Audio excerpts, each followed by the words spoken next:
let people in as they join, but we're going to get started here.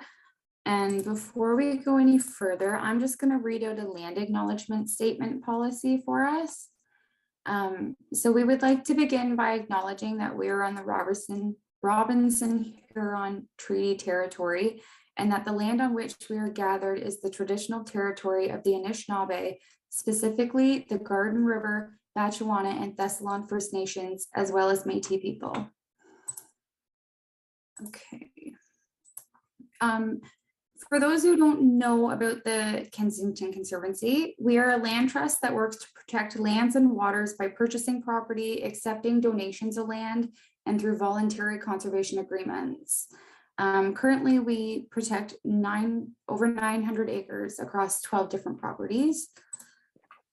And all right, let's get started. So welcome and thank you for being here.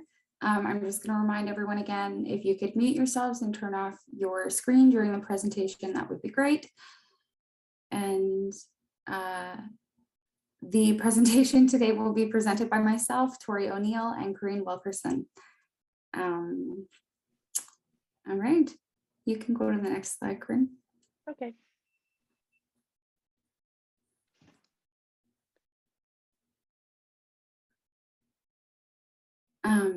So just a couple fun facts about Lake Huron to get us started. It is the third largest Great Lake by volume.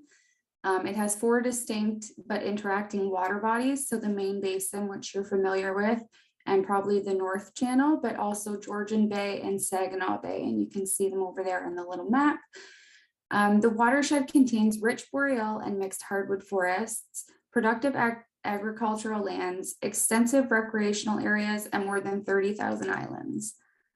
Its large size can moderate local climate and it's actually powerful enough to shape shorelines.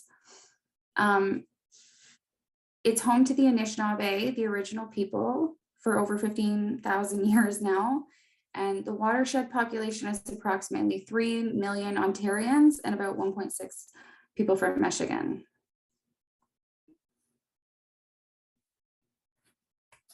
And next slide.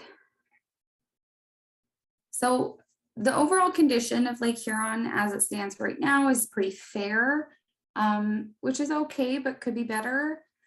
Since about 1972, so over the past 4 decades or so, management agencies have worked to protect habitats, native species.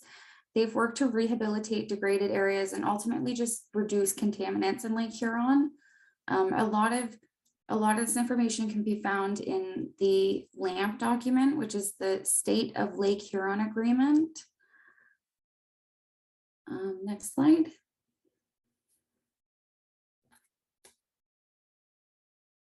Oh, next slide. Okay, perfect.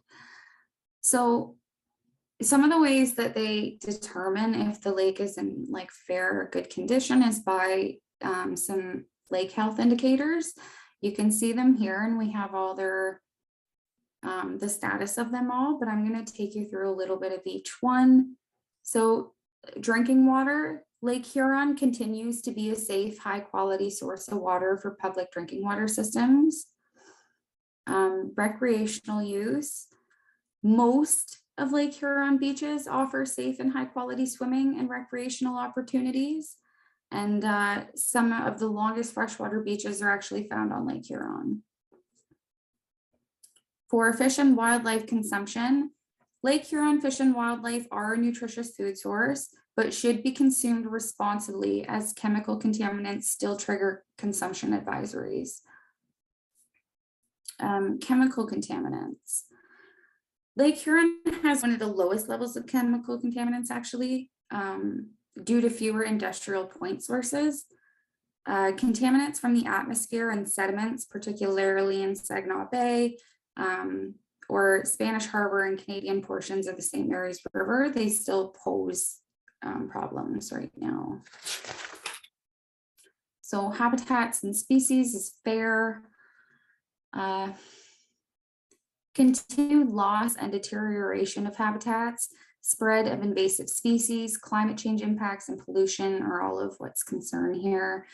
Phragmites, which I'm sure you're familiar with, continues to spread northward to the North Channel and around Manitoulin. Nutrients and algae. Elevated nutrients in some areas of the nearshore contribute to excess amounts of nuisance algae. There's occasional cyanobacteria blooms at the Deborah Lake watershed as well. And invasive species. Aquatic invasive species such as zebra and quagga mussels, and terrestrial invasive species such as emerald ashbourne garlic mustard continue to impact water quality and limit the productivity of Lake Huron. And there's several important tributaries for sea lamprey production, including the Thessalon, Garden, and Mississaugers.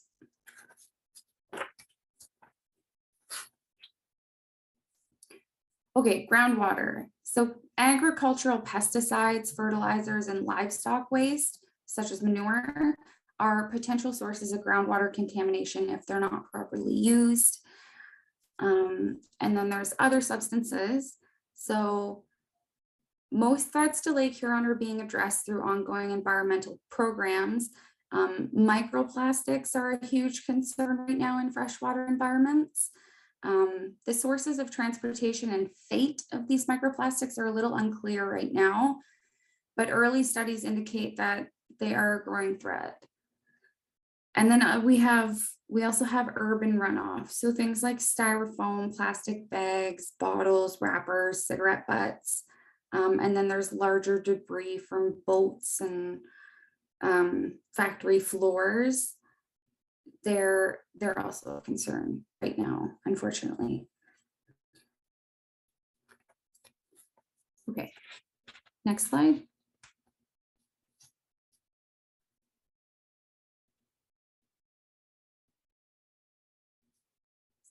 So here's some of the potential threats to Lake Huron. Some over application of fertilizers, manure, E. coli. In rural areas like we are, field drains and rivers can transport E. coli to Lake Huron from agricultural lands treated with manure. And then in urban settings, it's more so faulty septic systems and stormwater runoff from roads and roofs and parking lots that carry the bacterial contamination to lakes and beaches. And next slide, please.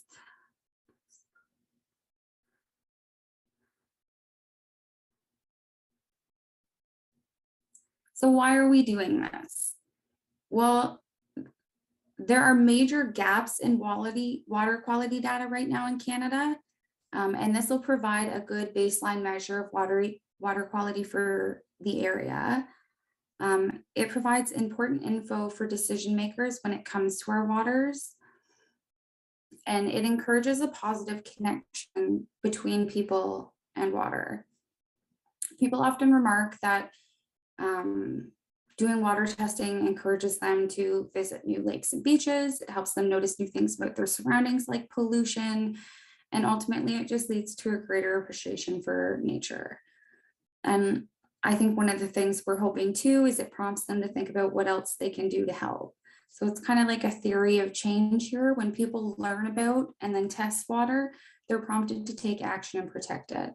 So I'm going to pass it over to Corinne now, who's going to talk more about our community science program, water quality monitoring. Hi, everyone. I'm Corinne. So I'm going to go into a little more detail of what's involved with the water quality monitoring. If you're interested in getting involved with that, it's pretty easy to do, and we're looking for people to help us out with it. So I'm going to go over kind of the tools we're using to do it. So we're using we're partnering with an organization called Water Rangers, and they're a not-for-profit organization that creates accessible water quality monitoring tools and data systems so that communities have a voice in protecting their waterways. So they're used by a lot of community groups, schools, things like that, that want to get involved in water testing. They develop easy to use water quality tests for freshwater and marine water. and they create and manage water data management tools. So all the data that we collect is going to go into a data management program supported through Water Rangers. And they help to deliver and develop curated programs to support community-based water monitoring and environmental stewardship.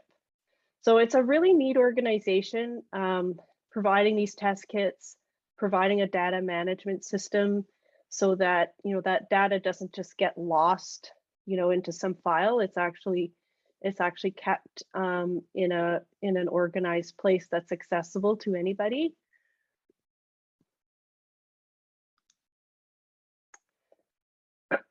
So we're looking for volunteers to help us test the waters around the St. Joseph Channel and our protected properties. And our goal is to obtain a baseline measure of the health of our local water bodies that are associated with TKC. So here is an example of the outlet of Stobie Creek as it goes out into Lake Huron. There's a nice wetland there. So I mean, our preserves, the water on our preserves and our little creeks and things it's in pretty good shape, but we think it's a good idea to start testing and getting a baseline measurement so that we can see if there's any changes over time.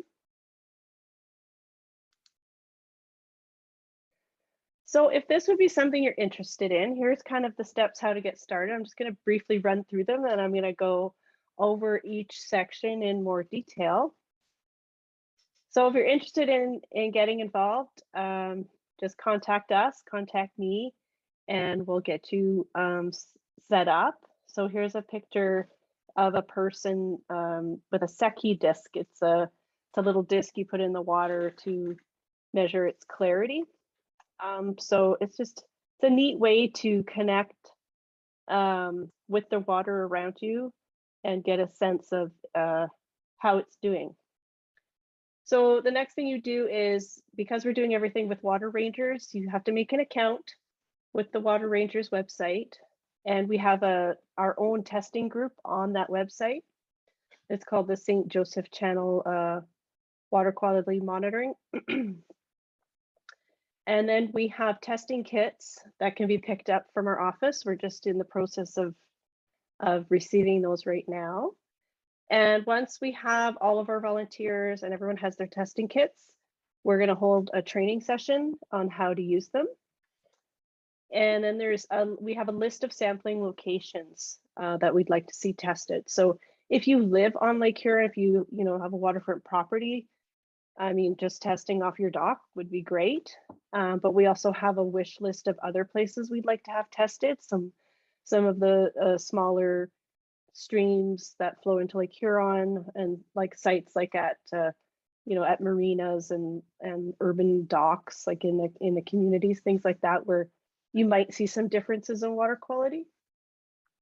And then you just get ready to go out for your first sampling, and I'll talk about the schedule in a second.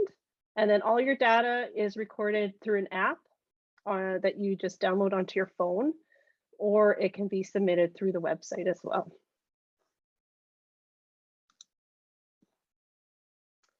So this is just what it looks like on the Water Rangers website. It's very easy. They're not asking for a lot of information, just your name, email, password. You just make a little account there. Very easy to do. And I can, obviously I will help you through all steps of this along the way as well. Oh, something happened. Ah, hang on.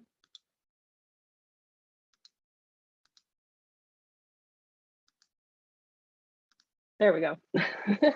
So then if you have a smartphone, you download the Water Rangers app, and this is what it looks like when you have it on there, and you join our group. You can see here, it's a St. Joseph Channel Water Quality Monitoring. So you ask to join the group, and then I let you in. And as you can see, we already have 3 members. Myself, Tori, and Carter are all members of our water quality monitoring group.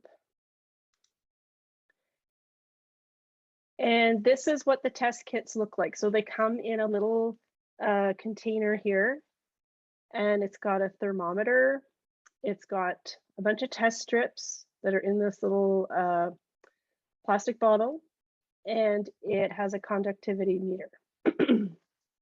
So it's very simple, very easy to use. There's not a lot of equipment involved. And I think that's what makes it really nice for getting this baseline water quality data.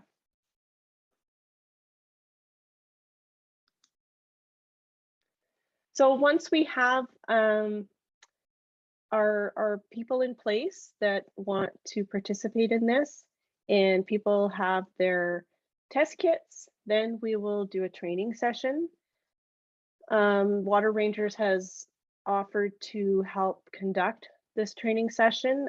We will give some orientation, but they're the experts in this, and they're really going to help us along and can really answer people's questions. So they've just asked me to contact them when we're ready, and they're willing to help us out.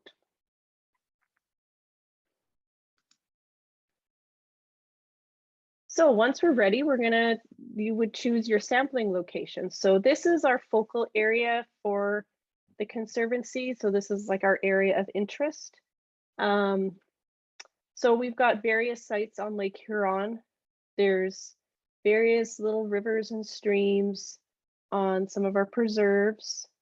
And there's a few inland lakes that we'd be interested in as well. I don't know if I put the list on here or not, but it's quite an extensive list, but it's sort of like a wish list. But we're just happy to get some of them done. We only actually have 10 test kits coming, so we're limited to the number of kits we have as well. And so our first sampling date is going to be at the end of May. And in this picture is just to show you what the conductivity meter looks like. So very easy, you just stick it in the water and it does the measurement for you and you record it. Very easy to do.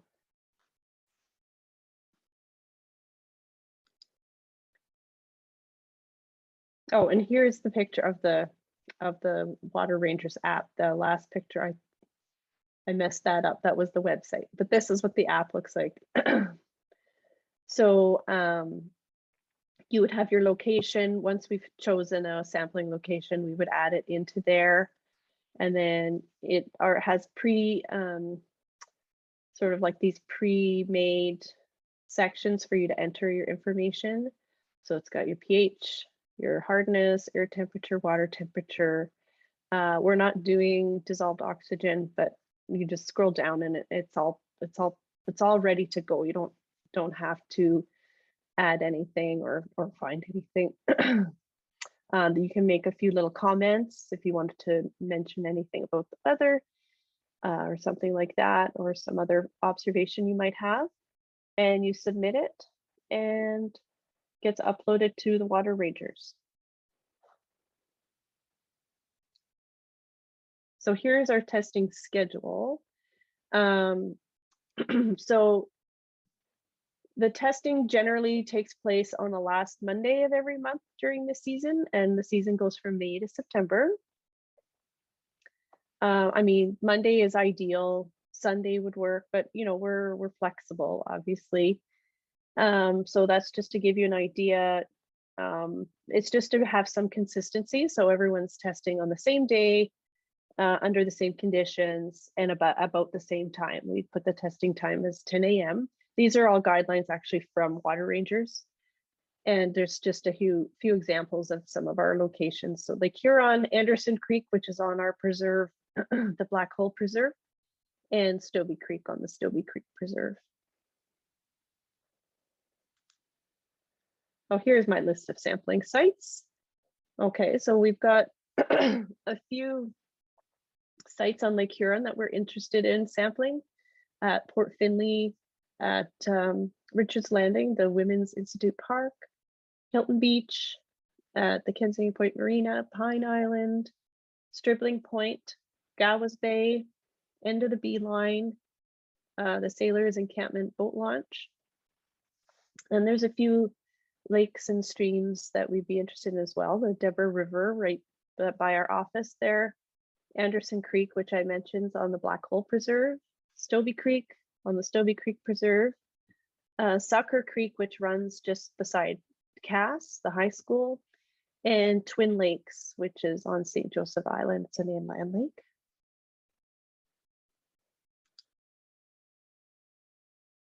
So what will happen to all the results? Well, the great thing about partnering with Water Rangers is that all the data will be held there.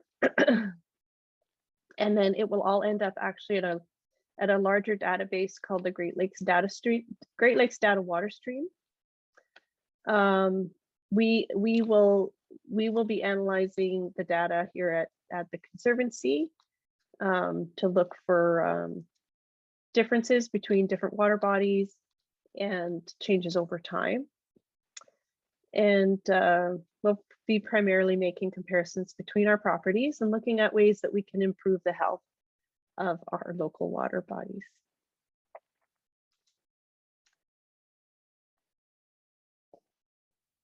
So water sampling is important for overall ecosystem health, especially when a water body is used for recreational purposes. And as we know, Lake Huron, with all the cottages and everything, has a lot of recreational use. Testing water becomes vital in avoiding health risks, algal blooms, temperature changes, high turbidity, and invasive species. Water quality data is desperately needed as there are gaps in the water quality data in Canada. So if you take a peek at the maps from Water Rangers and from the Great Lakes data stream, there's just a huge gap in this area. There's really no water quality data at all. So that's why these kind of little projects, these citizen science projects, they're so important because it helps to fill in that information that just isn't there. And now more than ever, we need people to get involved with environmental stewardship. As Tori had mentioned earlier, you know, participating in something like this really encourages you to have a better appreciation for the environment and to notice more about your surroundings. So it's a really engaging experience.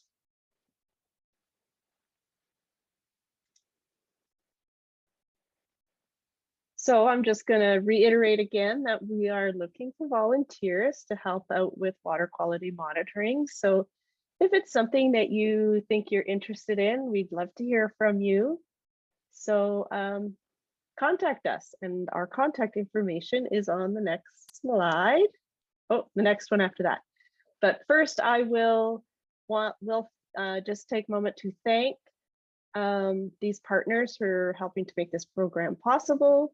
Of course, the Water Rangers, who I talked about, the Great Lakes Data Stream, and Lake Huron North, which some of you probably haven't heard of, but it's a new organization that's bringing together different groups locally that are working on freshwater projects, and they've provided funding for this program. So we're very grateful for that.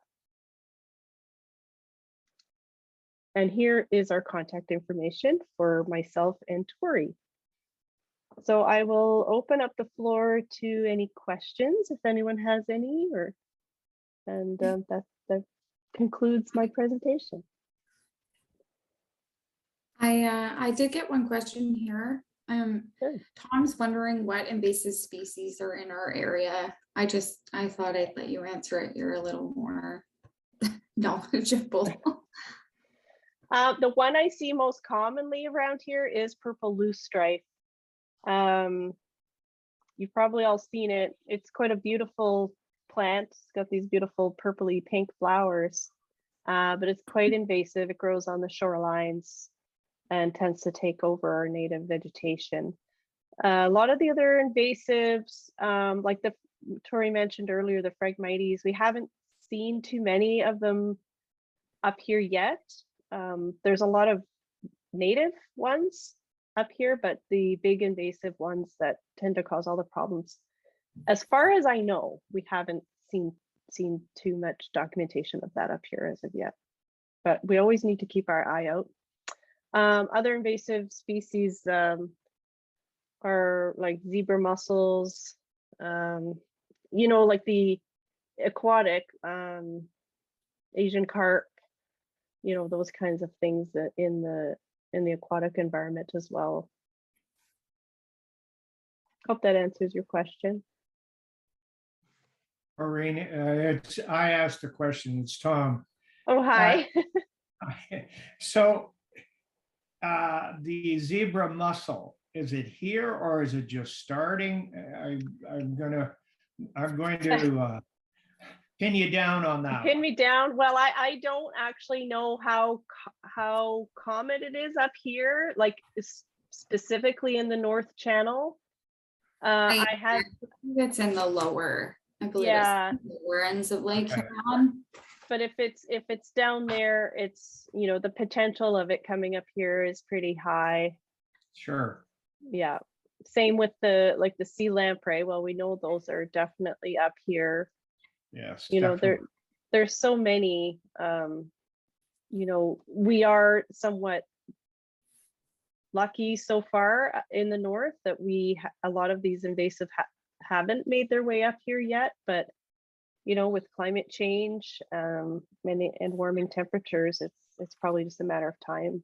You really need to be keeping an eye open for them. Okay. We've got another question in the chat from Barb. Is there a need to sample waters outside of the area you have outlined? I ask since I have easy access to Gordon Lake and Bass Lake. Yes, definitely. Yeah, I mean, we just focused our project on our focal area because that's kind of our area of interest and it's easy for us to access sites. But certainly there is very little water quality data. I would say there's probably none on those lakes at all. So it's certainly a need, definitely.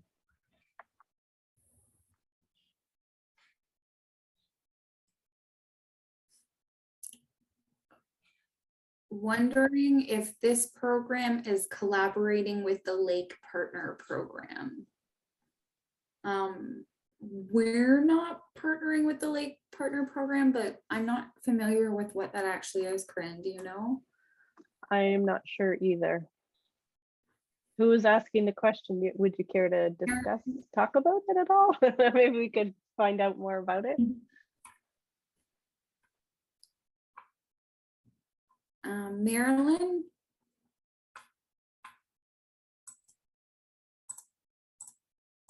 Okay. Okay, bye. Sorry, I just got a phone call at the same time. The Lake Partner Program is it's a long-term program that monitors inland lakes. They do water clarity and test for phosphorus and I think alkaline, alkaline stuff. So, and I mean, it's been going on for a long, long time. It's through, I'm not thinking about who it's through, but I'm from Big Basswood Lake and we've participated in it for over 10 years. Oh, and Okay. they monitor when the ice goes off the lake and things like that. But I've been really interested in some of these other parameters, so it'd be nice to combine them. Yeah, well, I'll definitely look into that and see how it connects with this. If we can, yeah, integrate or something. I'll have to look Okay. into it more. But yeah, thanks for bringing that up. Oh, and Carter just posted the email address to it too. So Okay, the perfect. webpage. Thanks, Carter. Okay. Any more questions at all? It's Tom again. Corinne and Tori, great presentation. Thank you very much. Oh, thank you. Well, thank you. And thanks for joining.